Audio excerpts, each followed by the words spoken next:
A few years ago, I came up with this concept that I coined called crowdsourcing wisdom. And the basic idea was I noticed that I would get significantly higher quality insights when I worked with other people to brainstorm and solve problems. If you think about it, a group of four people who come together and take turns amongst each other, basically defining their problems and solving them together, will be much more effective than a single individual trying to solve their own problems. This is in part helped by the fact that when you try to help someone else, you're generally more determined and you can go to further lengths and you're willing to do harder things. It's kind of strange that, for example, it's easier for me to call someone or call like a social agency or whatever it might be to solve a problem on behalf of a friend than to do it for myself. Similar to the way that for an introvert, it might be easier at a restaurant to order something by asking the waitress for their friend rather than for themselves. So, in a similar way, when you get together and try to solve each other's problems and help each other, you're often going to come up with better solutions and you're often going to have an easier time implementing them together as well. So, you can take advantage of this to basically crowdsource wisdom.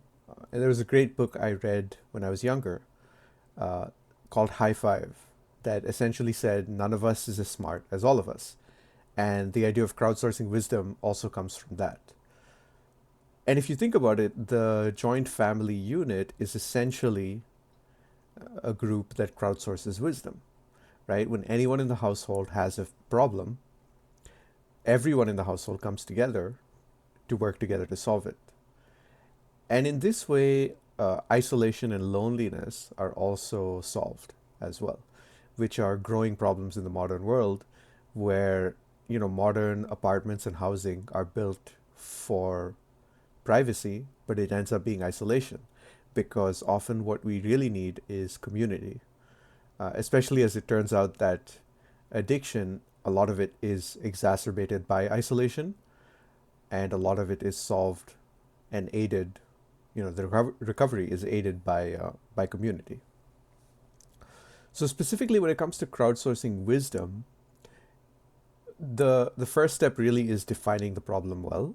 And often when you're forced to define it out loud to someone else and they ask you questions about it, you might find that it's not as big a problem as you thought about, because a lot of fear and anxiety exist in the vague.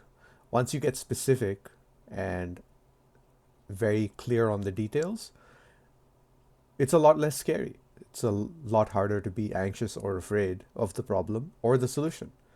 And then the solution might even materialize by itself once you've defined the problem well enough.